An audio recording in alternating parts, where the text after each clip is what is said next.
Hi friends, welcome to Raji vlogs. இன்றைக்கி மணத்தக்காளி குழம்பு தாங்க. வாங்க எப்படி செய்கிறதுன்னு சொல்லிட்டு பார்க்கலாம். ஒரு கடாயை அடுப்பில் வச்சு அது காஞ்சதுக்கப்புறம் நான் கடலெண்ணெய் தாங்க சேர்த்துறேன். கடலெண்ணெய் இல்லைன்னா நல்லெண்ணெய் சேர்த்துனீங்கன்னா குழம்பு நல்லா வாசனையாக இருக்குங்க. எண்ணெயெல்லாம் ஊற்றி எண்ணெயெல்லாம் காஞ்சதுக்கப்புறம் நான் கடுகு உளுத்தம் பருப்பு சேர்த்துறேன். கடுகு உளுத்தம் பருப்புலாம் நல்லா பொரிஞ்சதுக்கப்புறம் வெந்தயம் சேர்த்துறேங்க. இந்த குழம்புக்கு வெந்தயம் சேர்த்தும் பொழுது நல்லா வாசனையாக இருக்கும் குழம்பு. வெந்தயமெல்லாம் நல்லா பொரிஞ்சு வந்ததுக்கப்புறம் ஒரு 15 பல் பூண்டு சேர்த்துறேங்க. இந்த பூண்டு எண்ணெயில் சேர்த்தும் பொழுது நல்லா வாசனையாக இருக்கும். பூண்டு நல்லா வணங்கி வரணுங்க. அது முடியும் நல்லா வணக்கி விட்டுக்கலாம். வரமிளகாயும் கருவேப்பிலையும் சேர்த்துறேங்க. நான் 5 சேர்த்துருக்கேன் வரமிளகா. அதோட மஞ்சத்தூள் சேர்த்துக்கலாங்க. மஞ்சத்தூளும் எண்ணெயிலேயே நல்லா வணங்கணும். பூண்டு, வரமிளகா, மஞ்சத்தூள் இதெல்லாம் நல்லா வணங்கிருச்சிங்க. நாம் இப்போ நல்லா அலசி வச்ச காயை போட்டுக்கலாம். இந்த காயில் பார்த்திங்கன்னா கொஞ்சம் மண் கல்லுலாம் இருக்கும். அதனால் நல்லா பார்த்து களைஞ்சி எடுத்துக்கோங்க.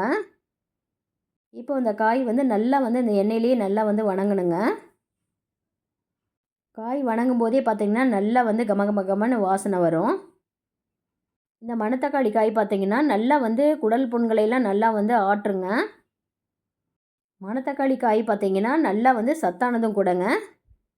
இப்போது காய் பாதி வேக்காடு வெந்துருச்சுங்க. நாம் கொஞ்சம் உப்பு சேர்த்துக்கலாம். காய் நல்லா வணங்கட்டுங்க. நம்ம அதுக்குள்ளார அரைச்சி எடுத்துக்கலாம்.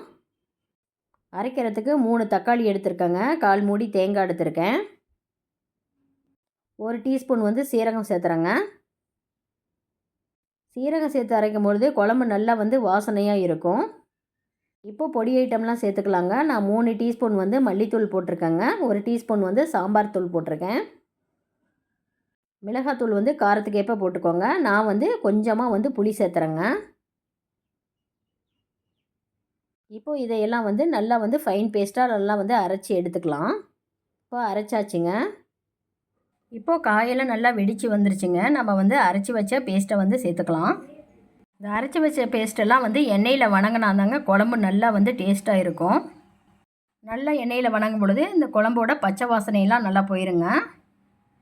அப்போ தான் குழம்பு சீக்கிரமாக கெட்டு போகாதுங்க. இந்த குழம்பு பார்த்திங்கன்னா 2 நாள் 3 நாள் நம்ம வச்சுக்கலாம். நல்லா எண்ணெய் பிரியிற அளவுக்கு வணங்கினதுக்கப்புறம் தேவையான அளவு தண்ணி ஊற்றிக்கலாங்க. இந்த குழம்பு கொஞ்சம் தண்ணி மாதிரி வச்சாதாங்க செம டேஸ்ட்டாக இருக்கும். பாருங்கள் ஃப்ரெண்ட்ஸ், இப்போது தேவையான அளவு தண்ணி ஊற்றியாச்சு. நம்ம மூடி போட்டு வேக விட்டுறலாம். நல்லா கொதித்து பச்சை வாசனையெல்லாம் போனதுக்கப்புறம் எடுத்திங்கன்னா சுவையான மணத்தக்காளி குழம்பு ரெடி. கண்டிப்பாக நீங்களும் செஞ்சு பார்த்துட்டு எனக்கு எப்படி இருக்குன்னு கமெண்ட் செக்ஷனில் சொல்லுங்கள். எங்கள் சேனல் உங்களுக்கு பிடிச்சிருந்தால் லைக் பண்ணுங்கள், ஷேர் பண்ணுங்கள், சப்ஸ்கிரைப் பண்ணுங்கள். எனக்கு கொஞ்சம் மோட்டிவேஷனாக இருக்கும். Thank you friends.